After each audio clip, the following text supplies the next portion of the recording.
Hemofilia Out Loud. Hablemos de hemofilia. Bienvenidos y bienvenidas a un nuevo episodio de nuestro podcast, el podcast de Sobi, Hemofilia Out Loud. Hoy vamos a hablar de presente y de futuro, de un tema muy relevante para las personas, para los pacientes que tienen hemofilia, que es la normalización de la hemostasia. Y para ello, como siempre, pues nos dejamos guiar de los mejores expertos.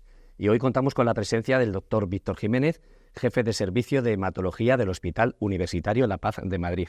Bienvenido. Muchísimas gracias, Eduardo. Y por parte de Sobi, como sabéis que es el alma mater de este proyecto, pues contamos con Javier Martínez, MSL de Sobi. Bienvenido, Javier. Muchas gracias, Eduardo.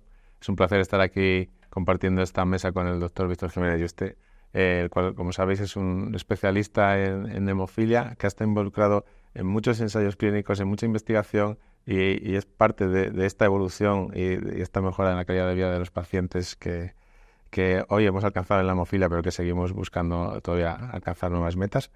Y bueno, agradecer también a las personas que nos vean y espero que este vídeo sea de su interés. Va a ser muy interesante, seguro. Pues vamos a aprender muchísimo, sin duda. Y empezamos, Víctor, si te parece, un poco, o como yo siempre digo, con las coordenadas. Sabemos que la hemostasia es un proceso vital para nuestro funcionamiento, para nuestra salud. ¿Pero qué es concretamente? Bueno, la verdad que la hemostasia, como bien dices, es un proceso vital en el sentido de que es un proceso fisiológico que a través de una serie de procesos y de reacciones en las cuales entran proteínas, enzimas y células, conseguimos mantener en condiciones normales nuestra sangre o nuestra coagulación en un estado de equilibrio. ¿Qué significa? Significa que en condiciones normales no tenemos ni una tendencia a sangrar, pero a la vez tampoco tenemos la tendencia a tener fenómenos trombóticos, con lo cual es un global en el cual si este equilibrio se rompe, traumatismo, una herida, pues el organismo reacciona de una manera, esa interacción entre diferentes células y elementos de la sangre, para conseguir que seamos capaces de cortar y de coagular esa hemorragia.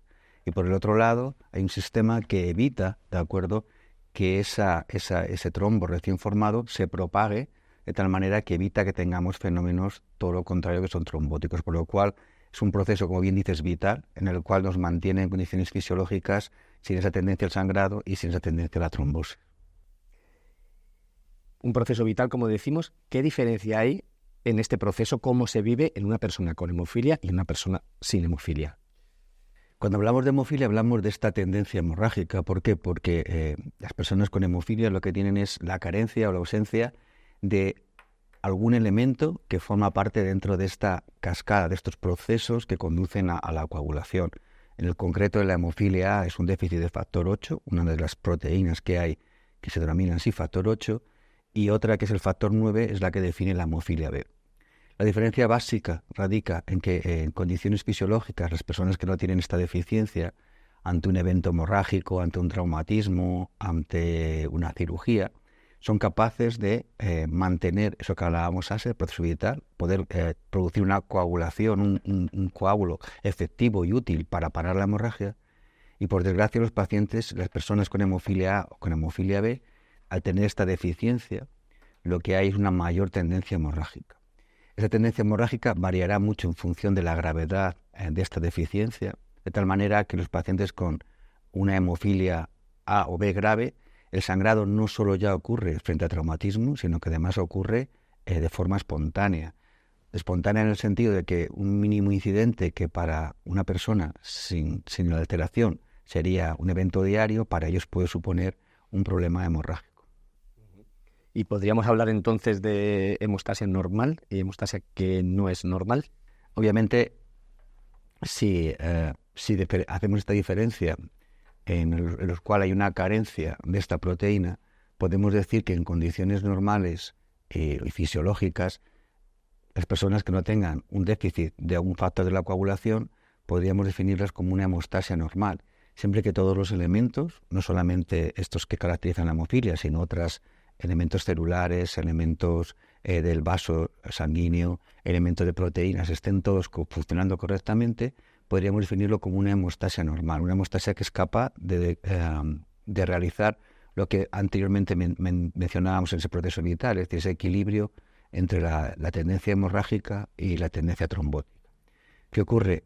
Como decíamos, en las personas que padecen hemofilia, que ese desequilibrio se rompe, por lo tanto tendrían una hemostasia alterada, no sería capaz de conseguir los objetivos para lo que fisiológicamente está encomendada, que es detener una hemorragia ante un evento traumático, menor o mayor, conduciendo a procesos hemorrágicos. Por lo tanto, estoy de acuerdo contigo en el que podemos hablar de una hemostasia alterada frente a la normalidad o lo que es fisiológico, que sería una hemostasia normal. ¿Y cómo llegamos a la normalización de la hemostasia? ¿Qué es esa normalización? Es un tema muy interesante, ¿no? El tema de la normalización de la hemostasia, ¿no? Porque se está hablando mucho y cada vez más hemostasia normal, hemostasia normal. Es muy difícil, como todo en la vida, definir lo que es normal y lo que no es normal. Obviamente, si nos fijamos o ceñimos a conceptos cuantitativos, es decir, a ponerles número, bueno, pues se habla siempre que por encima de un 50% de actividad, es decir, que funcionen estos factores que son deficitarios al 50%, podríamos hablar de que una persona tiene una normalidad.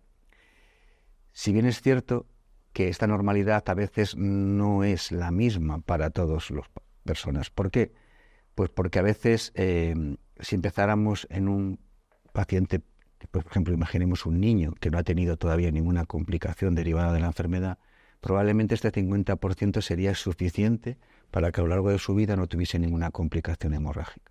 Pero sin embargo, si vamos a pacientes que ya tienen un daño, que ya tienen una afectación por esta deficiencia que es congénita y ha dejado un daño pues a nivel articular sobre todo y muscular, obviamente esa normalidad no tenemos claro dónde marcar el límite, dónde subiendo o aumentando esa actividad coagulante de los factores, si va a ser suficiente para condicionar una vida normal o una normalidad. Pero bueno, digamos que esta tendencia que tenemos ahora en la literatura médica y en nuestros foros, hablar de normalización de la hemostasia, probablemente tengamos que empezar a definir qué es la normalidad y qué no es la normalidad. Cada uno tenemos nuestra definición, pero bueno, digamos que tanto semánticamente como en la realidad, en el día a día con los pacientes, todavía no estamos muy de acuerdo o no nos hemos puesto, digamos, de alguna manera todos en la misma esfera para poder decir que es la normalidad. Javi, en este punto es donde sale un concepto interesante, que creo que es muy interesante que abordemos, que es vivir más allá de la hemofilia. Sin duda, Eduardo, pero yo más que un concepto creo que es un objetivo, el vivir más allá de la hemofilia, ¿no? Es alcanzar que esa vida que los pacientes puedan tener similar a la de sus pares o a las personas que no tienen hemofilia, ¿no? Y que puedan tener el mayor tiempo posible su mente libre de hemofilia. En ese aspecto, desde SOBI llevamos mucho tiempo trabajando en distintas líneas, pero una de ellas principalmente es visualizar, pues oye, qué es el día a día del paciente con hemofilia. Y en este sentido tenemos diversos vídeos en los que se puede ver pues cuáles son esos retos a los que se enfrenta el paciente con hemofilia cuando en su trabajo, cuando viaja, en su actividad física, que podéis ver en la plataforma de Libre Life, que está disponible, y espero que las personas que están viendo este vídeo puedan acceder a ella. Y luego quiero aprovechar también que tengo aquí al doctor Jiménez Yuste para preguntarle un poco de lo que él comentó de la normalización, cómo encaja en este momento en el objetivo de alcanzar que el paciente pueda estar un poco free mind hemofilia, ¿no? Que se habla, o de eso, vivir más allá de la hemofilia. Y si los objetivos terapéuticos van muy direccionados, pues como ejemplo pasa en otras patologías como puede ser la diabetes o la hipercolesterolemia, en donde que hay un factor alterado y entonces los tratamientos tratan de bajar ese factor a parámetros normales, ¿no?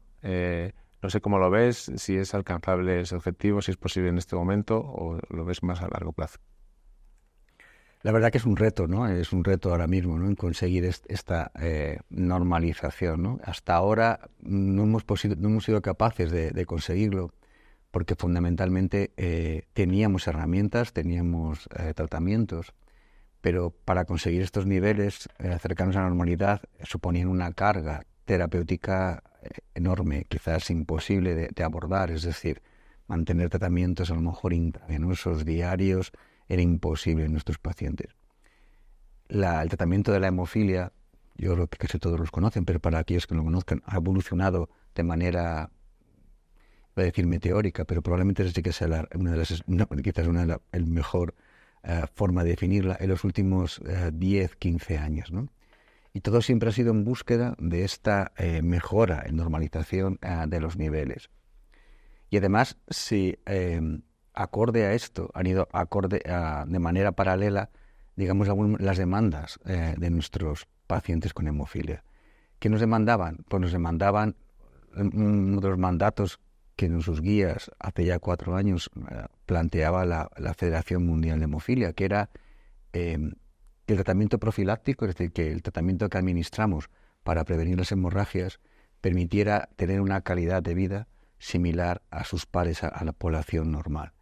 La verdad que cuando uno lo leía se planteaba que era un reto casi imposible, ¿no? Porque las herramientas que teníamos no nos permitían adecuar ese mandato de normalidad, de calidad de vida a lo que estábamos viviendo. Pero sí que es cierto que en esta evaluación del tratamiento han llegado diferentes abordajes, diferentes expectativas, diferentes maneras de modificar los tratamientos que ya teníamos previos para conseguir, conseguir que podamos incrementar esos niveles de hemostasia y que a cada paciente, porque cada paciente necesita un determinado nivel, a veces en muchos casos mucho mayor, en pacientes, como decíamos antes, con niveles muy deteriorados a nivel articular que en otros, pues conseguir que tengan esa sensación o ese sentimiento de que la hemofilia deja de ser un problema en cuanto al control de los sangrados y que le permitan hacer o aproximarse a las actividades, a la vida diaria, a la integración laboral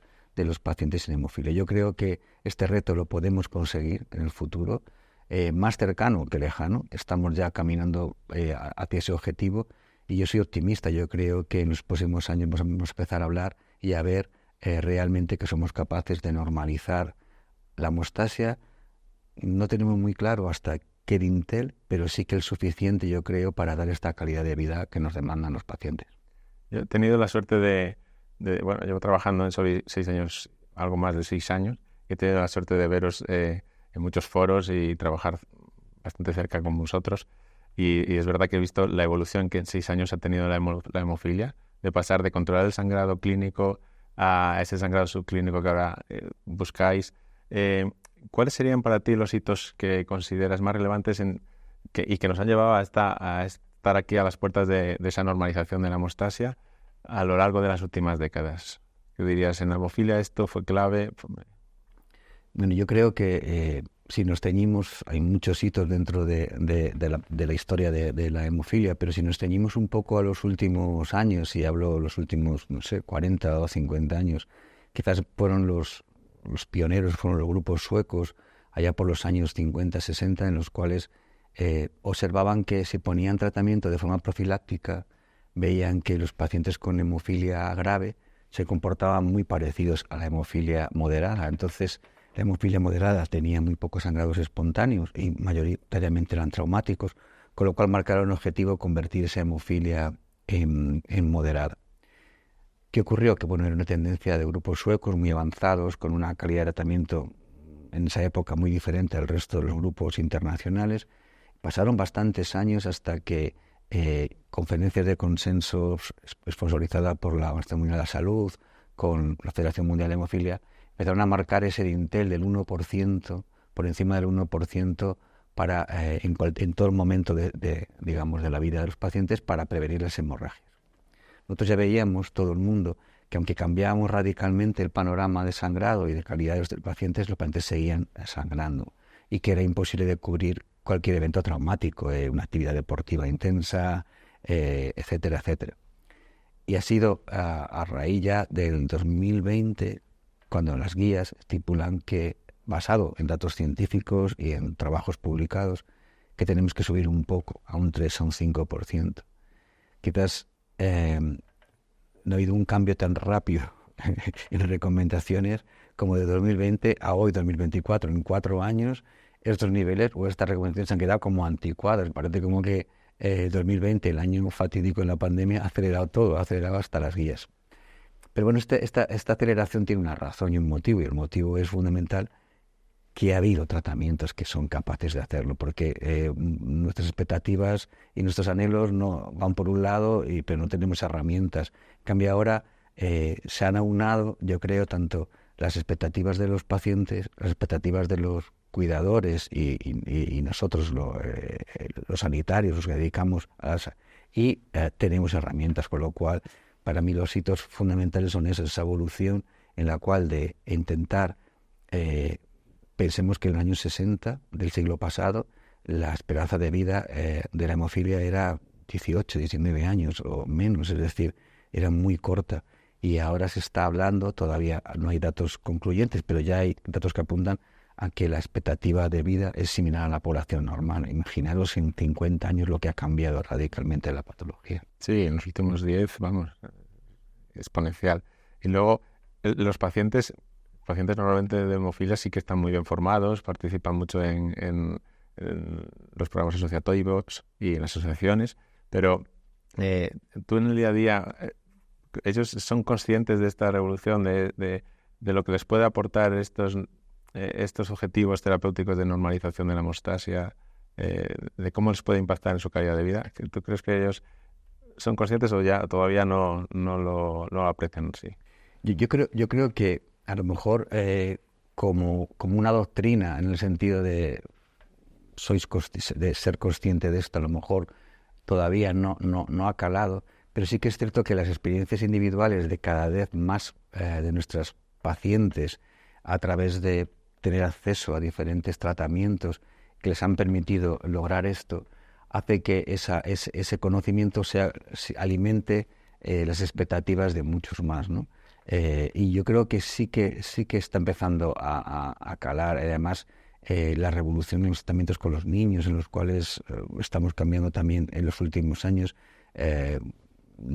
Pensemos que en la relación materno-filial es en los niños con esta patología muy importante, y la conexión entre las madres, bueno, es auténticamente algo bueno, que además nos enorgullece, porque que puedan estar conectadas a otras acciones y puedan contando las experiencias de cada uno de sus hijos para poder asumir mucho mejor lo que es el camino que tiene que recorrer su hijo. Pues todo eso, de alguna manera, toda esa información que les está llegando de personas que sí que lo están experimentando, está calando en el resto de la población, sin haber nosotros ni ellos generado una doctrina de mejora global, sino yo creo que esto es como cuando triunfa una película o un libro, ¿no? Es un poco, a veces no hay una gran publicidad, pero uno, bueno, pues más o menos no quiero hacer el mismo símil porque no sería justo, pero sí que de alguna manera tener pacientes que hayan experimentado esa mejora tan radical hace que otros hayan contagiado de eso, y sí que, bueno, nos empiezan a demandar que quieren tener esa calidad de vida similar a la población. Víctor, ¿los pacientes con hemofilia pueden sufrir complicaciones? ¿Qué tipo de complicaciones pueden sufrir y en qué momento o cuándo están, digamos, menos protegidos frente a ellas? Como hemos comentado previamente, una de las consecuencias de no tener una protección adecuada a nuestros pacientes generalmente suele ser cuando ya hemos sido capaces, con una profilaxis adecuada, de proteger otras complicaciones hemorrágicas graves, como la hemorragia cerebral, hemorragia a diferentes niveles. Quizás hoy en día la mayor secuela o la mayor complicación derivada de esta falta de protección sea el daño articular, el sangrado articular y a nivel muscular. Por lo tanto, de alguna manera, esa es la consecuencia fundamental. Y es donde se están enfocando casi todos nuestros esfuerzos, intentar que nuestros pacientes tengan unas articulaciones sanas, unas articulaciones que no sangren. De forma global, tenemos grupos de pacientes que tienen una articulación prácticamente sana porque tienen una profilaxis adecuada, y tenemos pacientes que tienen una articulación afecta. Bueno, pues bien en la prevención o bien ya en el manejo de estos pacientes con articulación dañada es donde centramos todos nuestros esfuerzos para prevenir ese resangrado, para prevenir que esas articulaciones no sufran más daño, porque sabemos que va relacionado con el dolor y además sabemos que podemos frenar el daño, probablemente no recuperarlo, pero sí frenar el daño. Y en este concepto de cuándo están más o menos protegidos, probablemente podamos decir que en los pacientes que tienen tratamientos en los cuales hay una infusión de tratamiento y posteriormente necesitan una siguiente infusión, probablemente sea en el periodo en el cual está más cercano a la siguiente infusión la zona más crítica o menos protegida. El paciente que tiene tratamientos en los cuales la hemostasia de alguna manera está estabilizada, en esos casos la no adecuación de la actividad física con la protección es lo que somete a nuestros pacientes con hemofilia a un mayor riesgo hemorrágico. Y eso es un poco en global cómo debemos trabajar, cómo debemos tratar y cómo debemos prevenir, sobre todo el sangrado articular, que como te digo es hoy por hoy la mayor consecuencia de una protección de la hemostasia. Casi todas las reuniones lo que he visto es que os preocupa mucho también el dolor del paciente con hemofilia, que al final es algo que en el que en muchos casos es hasta crónico, ¿no?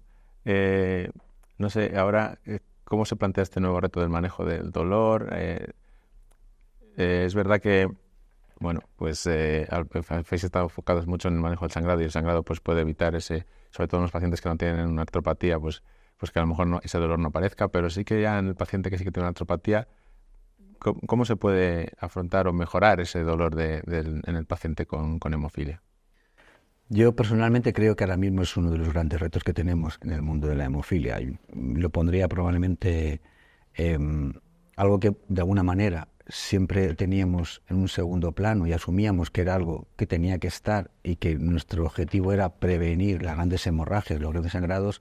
El dolor lo manejábamos de una manera, yo creo que bajo mi punto de vista, poco eficiente. Pero hoy en día al tener tratamientos que nos permiten tener una hemostasia mucho más mejorada, se convierte en el reto. Yo dividiría aquí, como bien dices tú, digamos así, de manera bastante burda y poco a lo mejor académica, dos grandes grupos: los pacientes que no tienen una lesión articular, y ahí nuestro objetivo es fundamental, es evitar que esta aparezca. Y los que por desgracia vienen, como comentábamos antes, de esa época preprofilaxis, en esos pacientes sí que es cierto que deberíamos evitar el dolor. Al principio, cuando corregíamos la hemostasia, lo que ofrecíamos nuevos tratamientos, nuevos abordajes en los cuales aumentábamos esos niveles en sangre a nivel de factor o de hemostasia, veíamos que los pacientes tenían menos dolor. Y era algo que, bueno, que los que llevamos un tiempo dedicado a esto, cuando nuestros pacientes tenían dolor, se ponían tratamiento y decían, me ha mejorado el tratamiento, ya, pero no tienen sangrado. Y yo recuerdo, mis mentores decían siempre que el tratamiento no es un analgésico, y al final del tiempo nos ha demostrado que sí. ¿Por qué? Porque probablemente cuando hay una artropatía muy evolucionada, con mucho daño articular, siempre existen recesos o pequeñas regiones en las cuales se puede sangrar. Al tener una articulación tan dañada, una mínima cantidad de sangre puede provocar ese dolor, con lo cual vimos que eso era posible. Y el segundo reto es cuando ya les hemos quitado un poquito el dolor, no de manera constante, aparece o aflora lo que es la artropatía hemofílica clásica. Yo siempre pongo el ejemplo de una persona de edad avanzada que tiene su artrosis y no tiene un problema de coagulación, le duele la rodilla, le duele la cadera, y es degeneración, es decir, es la edad, va aumentándola, y acaban muchas veces con una prótesis de rodilla, una prótesis de cadera, y hablas con ellos y es porque no me he operado antes, no me ha quitado el dolor radicalmente. Pues esta artropatía degenerativa que tienen nuestros pacientes es muy similar en ese punto a la artrosis de las personas de edad avanzada.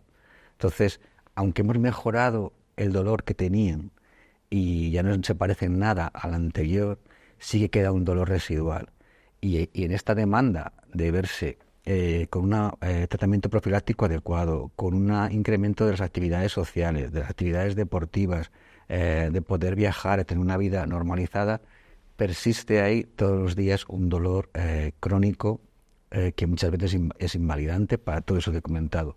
Y ahí es donde ahora nosotros tenemos que trabajar. Si tenemos herramientas adecuadas para proteger la hemostasia, creo que debemos abordar la ortopedia, y la rehabilitación es ahora mismo un elemento fundamental en nuestro manejo de nuestros pacientes. De nada nos sirve darle el tratamiento más adecuado, de nada nos sirve quitarle un poco esa carga de dolor si al final hay una artrosis debajo que la que tenemos que abordar e ir a por ella. Entonces, nuestra consulta, por ejemplo, conjunta con ortopedia cambió radicalmente. Ahora nos focalizamos en el dolor, todas las medidas enfocadas al dolor.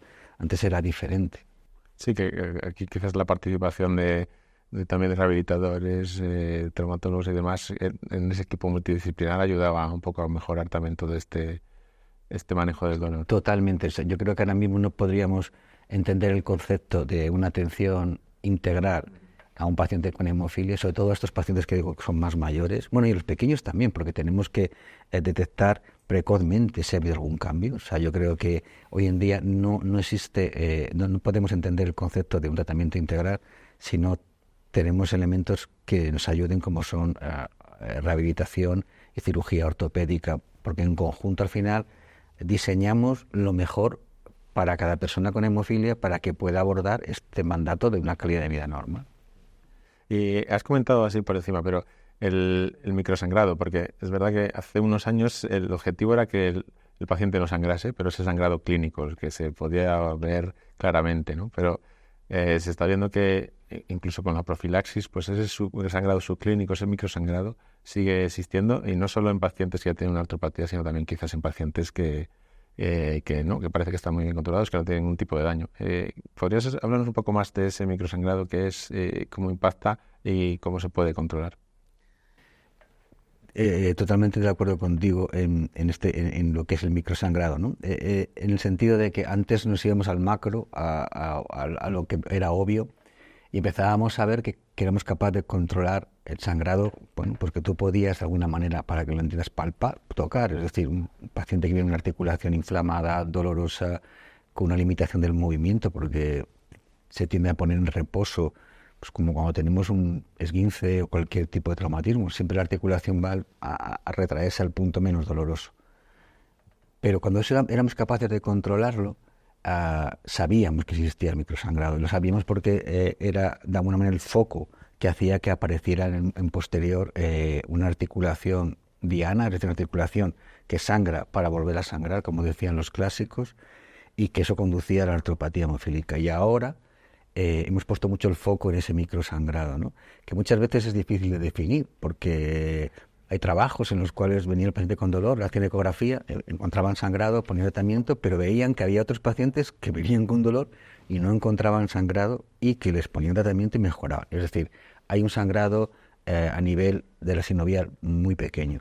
Y ese es el objetivo. Quizás el concepto de definición mejor de normalizar la hemostasia sería, bajo mi punto de vista, aquel que fuera capaz de controlar la aparición de una sinovitis, es decir, capaz de controlar la aparición de un nuevo microsangrado que conduce a una inflamación de la membrana sinovial. Y ahí acabaríamos todo. Me da igual cómo lo consigo, con qué niveles. Si yo consigo que el paciente que no tiene microsangrados y no tiene afectación sinovial se proteja, y el que ya tiene una artropatía no tenga nuevos afectación sinovial, sería importante. Por eso yo creo que el microsangrado ha tomado un papel relevante en los últimos años, y es algo que estamos abordando de manera, yo creo que todos los grupos dedicados a la hemofilia y a la investigación en la hemofilia de manera preponderante ahora mismo en nuestro día a día. Y aquí es clave el ultrasonido, ¿no? La exploración por ecografía. Yo creo que el seguimiento, porque de otra manera no lo podéis ver, ¿no? Yo creo que quizás el gold standard, o sea, el tratamiento de la exploración ideal, ¿no? Sería la resonancia magnética.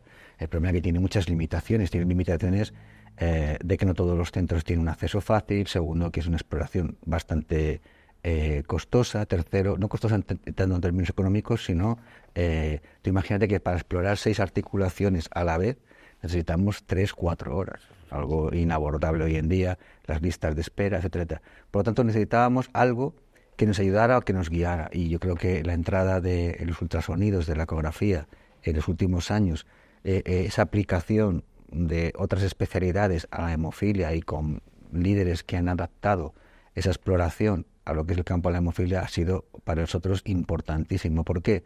Porque nos permite en los niños y en la gente joven anticipar el daño antes de que tenga síntomas, y en los adultos poder controlar si el tratamiento que estamos haciendo es el correcto, o si tenemos que intensificar, o si tenemos que modificarlo.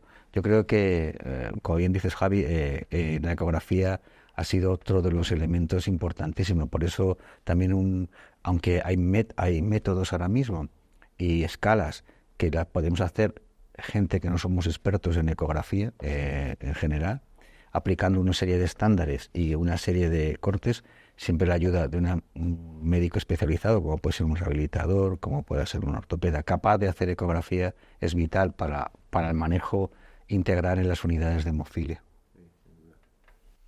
¿Y qué se podría hacer antes? Quiero decir, ¿qué medidas preventivas se pueden adoptar para evitar estos episodios de sangrado? ¿Se puede hacer algo previamente? Totalmente. Mira, sí hemos hablado mucho, nosotros, fíjate, llevamos con profilaxis que llamamos primaria, es decir, antes de que aparezca un sangrado evidente, en nuestro centro llevamos más de 20 años. Y hace poco hemos revisado hacia atrás, ¿no? Con los tratamientos que teníamos hace 20 años, obviamente, y con las mejoras. Hemos mirado un poco de manera retrospectiva qué factores influían, ¿no? en que una parte de nuestros pacientes con 20 años, a pesar de esa profilaxis, que no era tan adecuada como la de hoy, comentaba que hace 20 años se hablaba del 1%, tuvieran ese pequeño daño articular. Y digo pequeño en comparado con los adultos. Pues lo que vimos fundamentalmente era que la precocidad en el inicio del tratamiento era vital. ¿Qué significa? Significa que debemos, en qué podemos hacer, a tu pregunta, Eduardo, lo más importante sería primero empezar pronto y con el tratamiento más efectivo que tengamos. Es decir, si yo empiezo muy pronto en la vida de un niño, y digo pronto, antes de los 2 años, segurísimo, y si puedo acercarme al año, mejor todavía. Y además le ofrezco esa hemostasia que hemos hablado, normal o normalización de la hemostasia, o cercano a ella, inclusive, estoy convencido que cuando dentro de 20 años ya hagan otros este análisis, seguramente encontrarán que lo que nosotros aún perdíamos en el sentido de tener todavía un porcentaje en torno a un 15 o un 20% de pacientes que tenían algún daño articular, seguramente ellos encuentren un 0%. Has hablado un poco de futuro, nos has contado también, has hablado un poco de pasado para enseñarnos todo lo que se ha avanzado en las últimas décadas, ¿no? Como te ha preguntado antes Javi, y yo te digo todavía que des otro salto más al futuro y nos cuentes si tú crees que las personas con hemofilia, los pacientes con hemofilia pueden de alguna forma reimaginar su historia y poder plantearse hacer actividades que quizá hace un par de décadas no podían hacer porque hemos hablado de deporte, hemos hablado de viajar. ¿Crees que ese salto se va a dar? Yo estoy convencido, además, bueno, quizás por ser un optimista patológico, pero independientemente de eso, yo estoy convencido. Yo creo que ahora mismo hay diferentes estrategias terapéuticas caminando en paralelo, a veces entremezclándose, sumándose, que van a permitir seguramente que en un tiempo no tan lejano como pensábamos, porque esto es como todo en la vida, van entrando las revoluciones y de repente uno sabe cuando se le ha escapado de las manos, pero no lo digo en sentido malo, sino al revés, en sentido positivo. Pero cuando hemos podido pensar que podíamos llegar a este punto, pues yo creo que estamos ahí, estamos ahora mismo en un punto en el cual ya no cabe ninguna excusa para poder llegar a ese futuro. Es decir, hay que hacer los esfuerzos para caminar por una serie de pasos, que hay muchas alternativas para conseguir que dentro de esos 20 años o menos inclusive tengamos esa encomienda de nuestros pacientes tienen que tener una calidad de vida similar a la población normal, pero además esa calidad de vida va asociada a no tener riesgos hemorrágicos.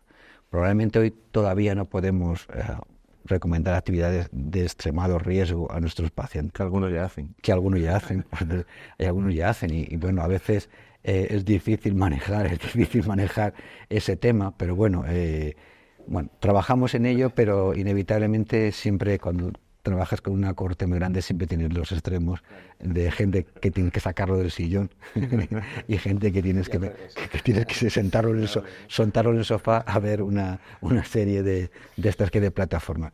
Bueno, pues a esta gente que hoy todavía no lo recomendamos esto, seguramente en un futuro podremos decir, mira,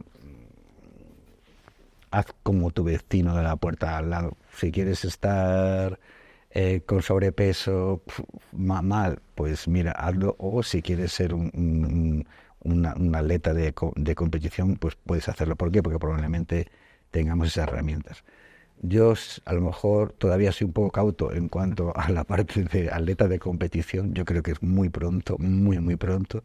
Pero bueno, en un futuro no descarto nada. Bueno, poco a poco, partido a partido, ¿no? Como se suele decir.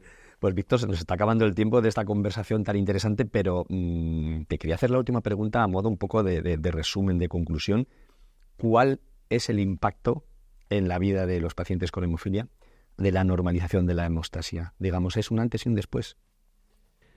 Pues probablemente sí. Cada vez todavía no hemos llegado plenamente a ella, pero nos estamos acercando muchísimo. Y sí que es cierto que ahora mismo, si pudiéramos hablar con estos pacientes y preguntarles cómo era su vida hace unos años, y no muchos, a cómo se ha comportado actualmente, podemos llegar a ver que el cambio es radical, ¿no? Y los que hemos sido testigos de este cambio, ¿no?, tan rápido, lo vemos, ¿no? Lo vemos, hablamos con ellos y decimos, bueno, es que no tiene nada que ver. Acuérdate cuando nosotros ahora mismo ingresar a un paciente por un evento hemorrágico, una articulación, no te estoy hablando de un evento mayor, me costaría recordar cuál es el último. Cuando hablas con personas con hemofilia de 50 años y te cuentan que cuando tenían una sangrado articular, una rodilla, le tiraban hasta un mes ingresados en los años 80. No me estoy yendo a años 50, 60.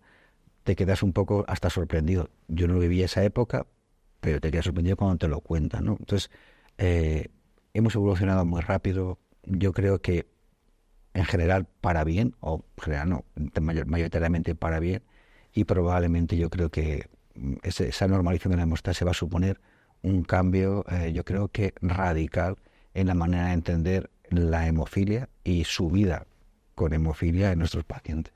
Pues la verdad es que siempre terminamos todos los episodios de nuestro podcast con un mensaje esperanzador, positivo, y esta vez, Javi, estamos en la misma línea. Ha sido muy interesante, Víctor, muchísimas gracias.